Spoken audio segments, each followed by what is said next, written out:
So, the Christmas edition of Badwam on Adom TV, multi-TV, so I'm sure say, me share all this segment at Cheye Pa, but me das so ajibre because anything upon within piano and interesting extremely high. Whilst I will enjoy with not C4 so Kyle say enjoyment in your you need to take a year caution, very important. And they ubi nyawa na free ade. Ti so ubi catch say obeboa ama wanya akwansi de e wo hawan ka bia wonna aka nyina wasase so ebeto so turu yade a saa nipa ni nsiri fom nti anopai masa da wase na masa wish you well the new year na masa catch us esansa ankomo wo ye bedi nti no bigiri se obefo apomuden wonsem pa eyi mama sifo afishapa na menamase continuously money ya adwuma afimu ni nyina na monya a positive impact so e Ghana for do na so yaji ye ho afishapa wi anopedi na osade boy enka se e ho hwa ye hwe ni yo senior omahin da se bebre enti akese enkoma obibia titiru enkoma C4C adwuma ekuo ni nyina your boss Dr. Michael Chamante and management team ni nyina of course kese super enkoma your loyal client na chese and the crown na woti enka we your loyal client you are welcome to C4C na C4C from the beginning of this Xmas season no you didn't come up bebre afa yendro ho afa your method of treatment and na yare are common in this season efa no aduane aye di any senior weather na sesa no we said dust wo wiem kakra anti all these things no echo your system no mu a your body no respond and that brings some conditions anti and the C4C per se any adofo che yendro no na yehwe ha wandro ni ye adwuma na afei so yahwe ha wa C4C betimi aboa specifically the in terms of yade ahodo because my interest is in times like this whether nasisa in your ayedi and sayenum and all those is very important. They play a role in your poem de wonsem so no pa go person din come for de won yes and no pa me say yehwe bibia in general na yede hwe ndura ewo currently a C4C system. Yes. Very good. Now system here ye kan festive season ye hwa ye bedidi eduane ye bedi so mostly ye kwakoye end of the year ninti wan hwa na o compile ni o ma bebre se oil se enam wie se nsanom ha ni nyina no ekoye ade ekoso in this season obon se ebia adofo ehia ya che it is a mushia mpese mudi nsuo kakra be ku form obedi nkomo ebi kra time amudi bedidi no ebeko echire kakra because of nkomo nti ebasa after every season no diabetes koso high blood cholesterol koso hypertension so koso and STI so koso sexually a lifestyle yes a lifestyle nti ye kira adofo se ye hwe edro to say arsenic albia are good for your immune system inti sania whether no asesa we mayenyu kakra na das no so system futuri na nemu no ebi ko system mu a ye wo special way your body no diagnose no ho say yare abem inti uba ho say omuni mo keka waso keka na afa o bowa na afa o so wo problem we ni a na we ni keka ye bibi ya friend no allergic conjunctivitis na che say some of the dust ni nyoma bia we ni mpe body ni mpe na ko wasum ko we ni a body ni react nti na ma o pains we ni to bo hu say we ni prune nsuo na we ni kra timi ya we ya bi zo ha na ohuni ni masisi na omuni mo keka obebre se wonya arsenic drop a boost your immune system no okay nti eboa ma o fight all these things about our system ebi mpo a odi any malaria na typhoid yo bi o ha o ye carrier to say typhoid for instance e won the system no all the time your particular organ bi we ni peduan my friend gallbladder mostly e ho na ya moa no kotena nti so hye ho cha kakra bi ba oni peduan pe na ye serious nti so onya arsenic dropper e clear all these things na e boost to immune system the lifestyle already this is festive season no onya arsenic dropper e revert all the things are a call system which is very important. C4C one of the major medication at the mouth. So in effect, it boosts the immune system. Boosts the immune system. And what is Sonko? In the midst of the way you know to see. Thank you. A bit piano side. A bit piano. Now ma wankasa so what for from. Okay. Until when you seneca a cayenne dread be mouth C4C branch. Okay. Among ye did be no so your pancreas. Your pancreas no and regulate your sugar. Now apart from say a year endocrine function reduce your sugar level na baform. Essentially the exocrine function, which is digestion. It's aduane a ye di nyina. Your pancreas ne boa na digestive say aduane no. It is our pancreas nya problem we aduane die digestion be a problem. And na ya sans we didi bebre ano no nyoma kakra ko your system no munti say unya EFN L118 ya. Okay. And also yes specifically for pancreas no. Enko baby say call pancreas no. It is say oh diabetes. Na wanu medura no man so enko forma. Unya L118 a ye adwuma of pancreas no produce insulin ni more. Na produce glucagon ni more. We know. Yes. Yeah no. Yes. Na produce the EFN so mastocytine no so more. All these things ni hiama pancreas no. So that the bit na enagement because the sugar na cause ra na the diabetes bro. Now ba benya problem. Utiminya the EFN no pancreatitis, which is infection of pancreas. It is a unya L118 na eboa pancreas no with digestion with hormone produce na. Now sugar level no ye regulated. Now face symptoms be a situation bro. Say ho hwehwe ho keka ho anxiety oya be ma wa ho odi wo mpe ma form nyina no na ama le nyina aba form. It is senia ye didi anome dia unya L118 and also see a very important. And all these products are available with C4C, yes, correct? All these products are available with C4C and it's easy to take. Say Osha, this is a drop. Until unya ye be ma measurement of insu a obe hia na odi ogum. Na wano anopa na enyumre anase senia o doctor ebe kire won. Until mesre enya de nkura ye hwe ha so a ye water tablet a ye friend Prostocare.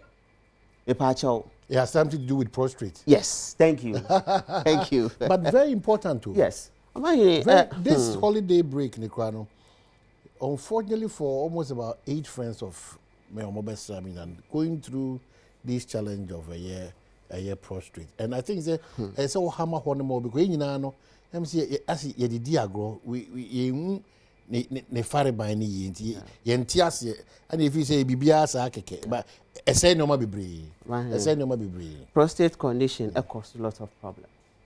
If you mama who say your conditions me and I can your prostate ba ku your prostatitis na che when your infection of prostate until we will be a multiple partners utiminya UTI ne chewo system mu and as a urinary tract infection a cha and more bacteria need the account is stream called prostate na infected prostate no.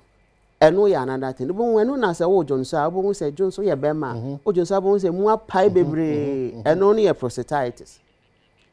Another one your friend prostate enlargement and your friend benign prostatic hyperplasia. Not just say cancerous, but hormones are what we need pediatric say estrogen no a imbalance kakra.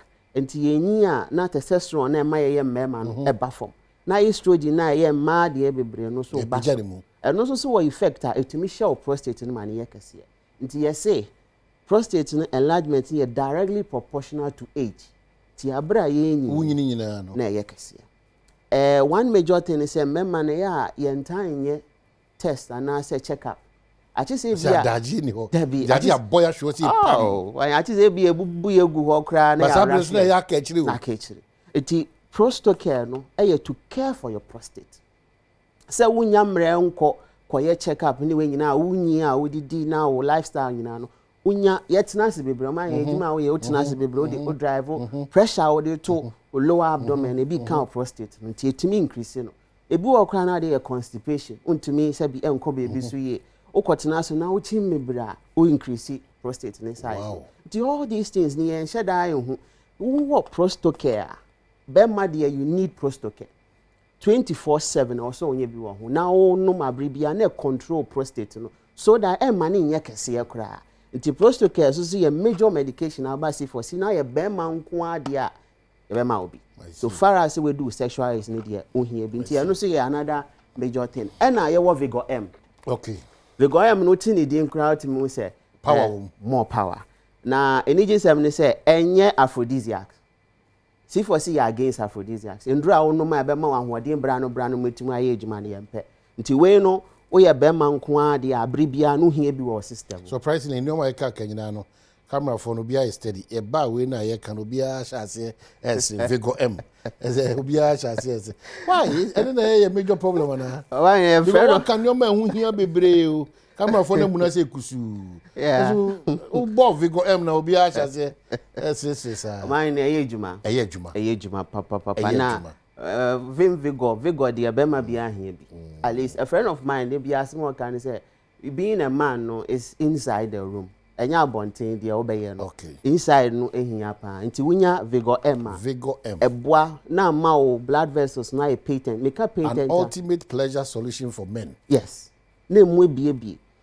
Your erection, your grades wom, your grade 1, grade 2, grade 3, grade 4. Or grade saying. Baby to me am work grade 4. Not just a hoarding aba, not just a good circulation. Okay. It's very important. If I were to have a phone numbers to Jamaica. Yes, in a short way, no menstruate so. Okay. Yeah, can for menstrual pains. For anything that has to do with menstruation and number productivity. Until now, more call in future now, munya challenges with pain. Yes. Yes. About dysmenorrhea. If you are any oligomenorrhea, just say you're consistent and there. Say be about next month and infection Inti all these products in C4C for Benjamin. Pacho Adom ninti C4C all over Ghana and to some extent some parts of Europe. Now what Ghana had the ocean was central regional. You were a Cape Coast, Green Hill opposite Addison Square Garden. Yes, also a Aguna or being a Waguna Swedro. Ashanti region you were a Juso Kwamo Jachi Junction. Takrade your opposite Fejai May Sport. Na Accra had your Adenta SDA Junction.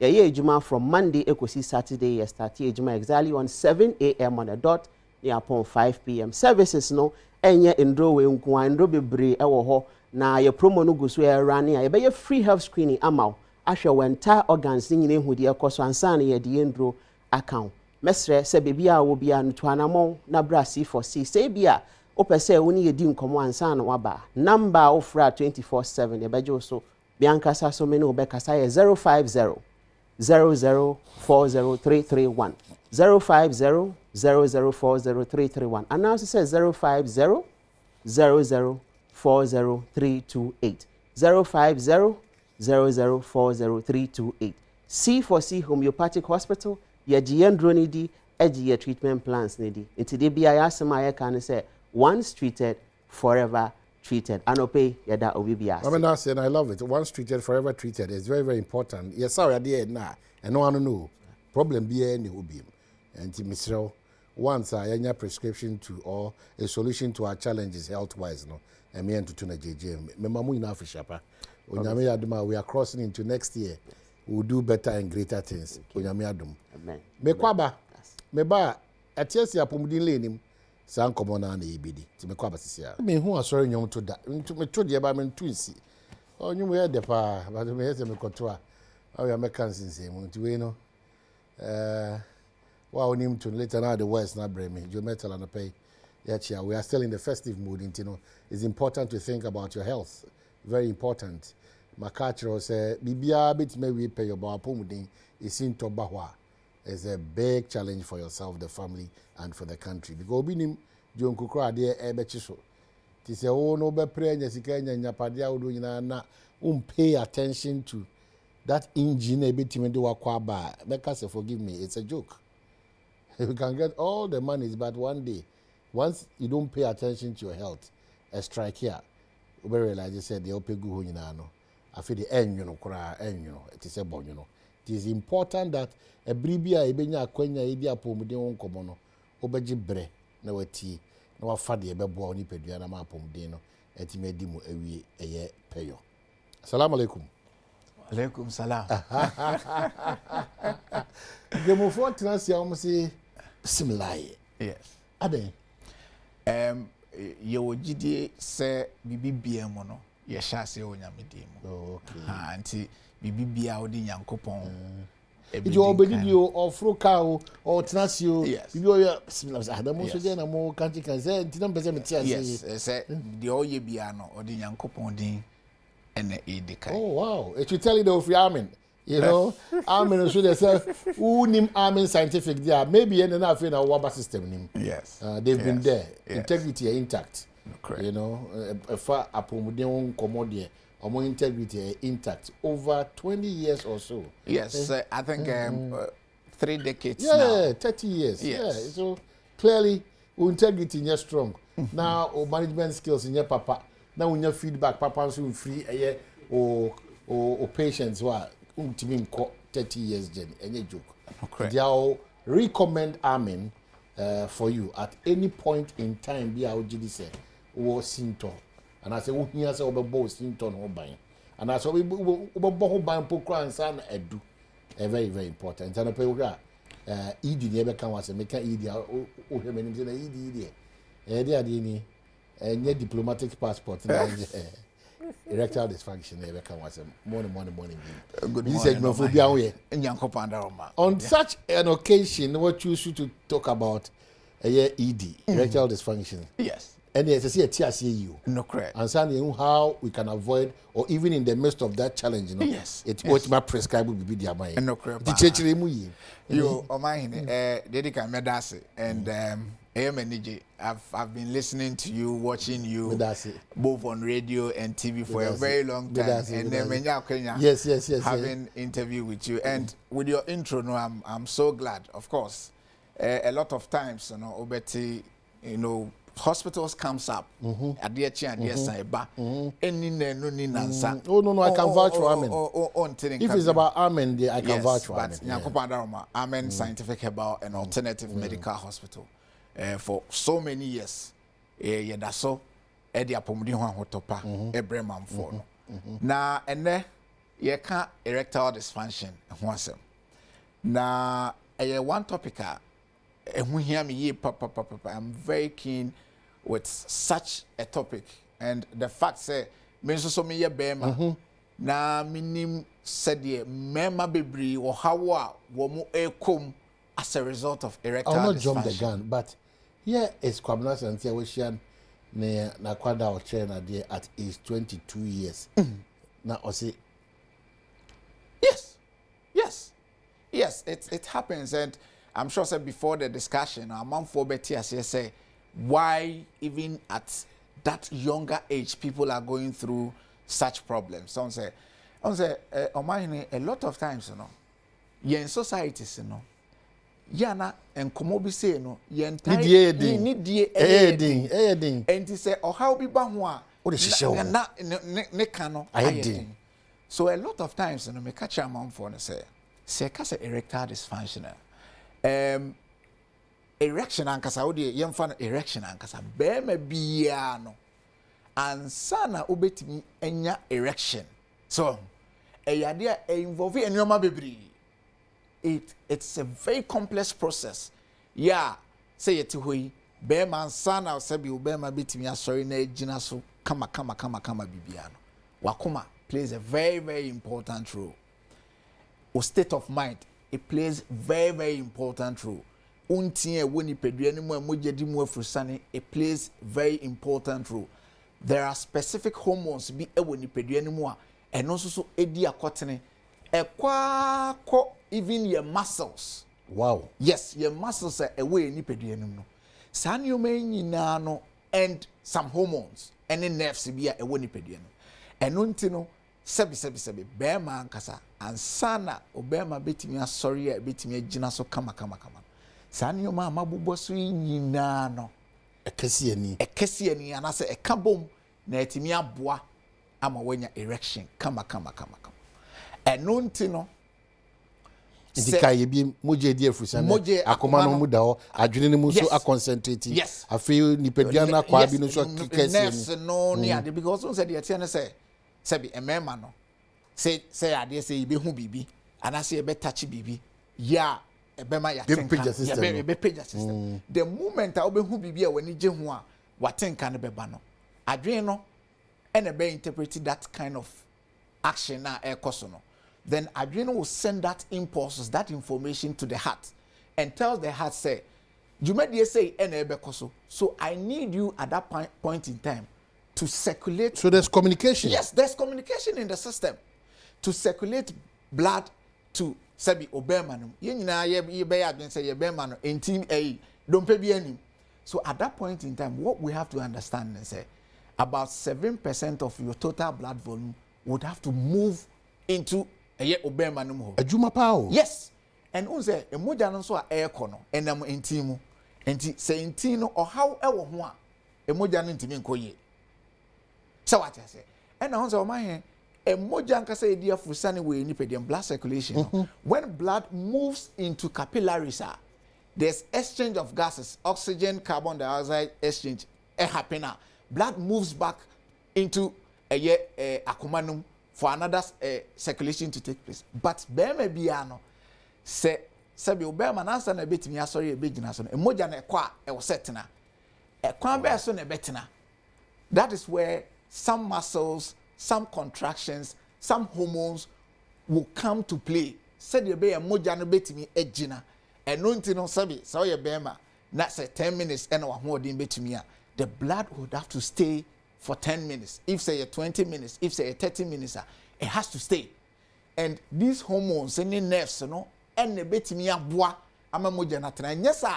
Normal blood circulation, it goes and comes. But oh, bit is a PR money osmosis more starter na year juma. So me cast a starter, a combination of maybe 2-2-3. Normal they go to 4-4-2, 1-2-1. Normal boy go as yes. Na omudi pia engineer say e beji so do kwa no e je so do beti tami ntimi nkodo mo na answer na atie gina yi answer na sa status na ye papa. No, enya papa, because you see so share some of the causes and the risk factors e was an you mu a research am who say sa status no in effect no it causes erectile dysfunction.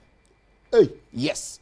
And until no bon say man for you are beginning no status no e boa they get results. It makes them firm, strong, but in effect, you know, utranko ye na the complications. Because if you look at some of the risk and causes of erectile dysfunction, apart from the medical causes, there are some conditions some of these status. Enye papa, etimi causes how no illicit drug use, cigarette smoking, no the sanyo men no nyoma. Etimi kofa sa. How dey share etiri musa say etimi Kenya and say time bia no ya na me kasa say mo say if say me so me TV na me anase me so me radio na obeti o mbe ya advert no na ya kasa we die ya na me dia tete me dia reho fi say if you understand say sa these status ya ye kan ho say etimi affect a member, even your sexual performance.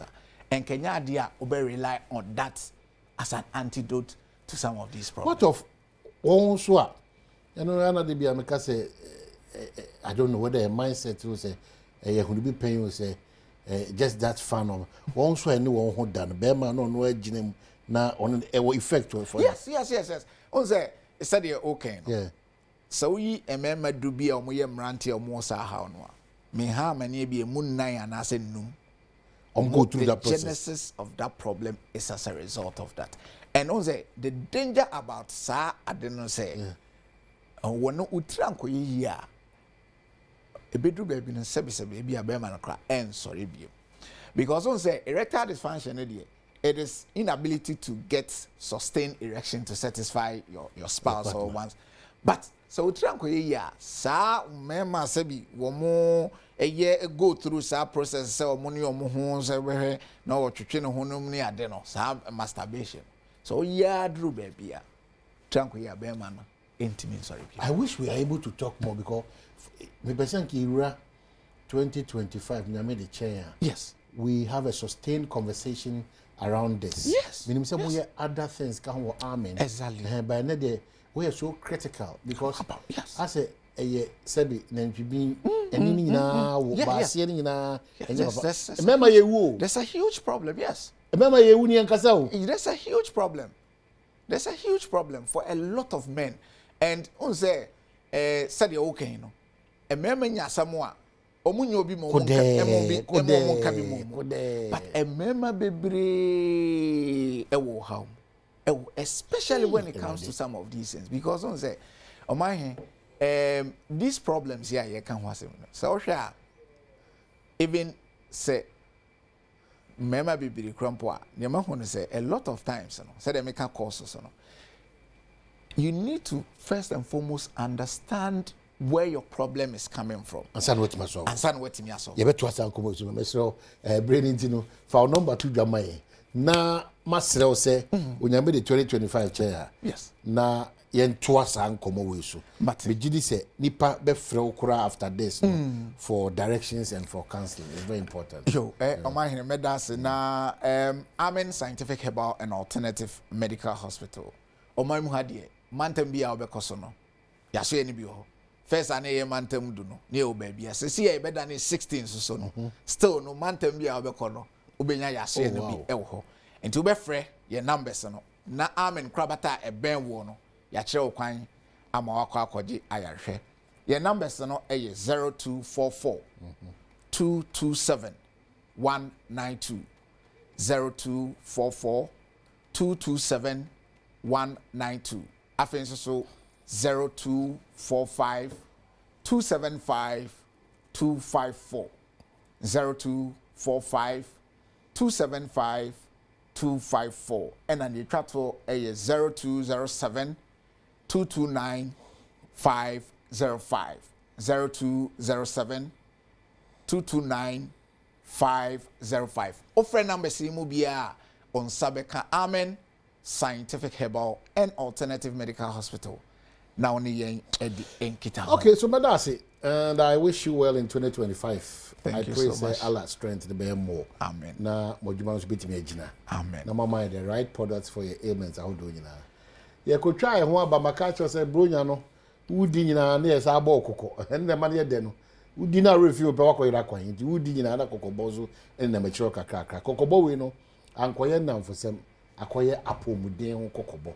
And it's very important. So it's very, very important. Nti shawapomuden ho nkomo yi. Na nyame adma 2025. Take it as one of your major priorities. Into on your scale of preference, no. Bones health, number 1. And some other factors also. Aba. You try one aba. Yeba. Kobo strong kokra esa ho. Yekwaba.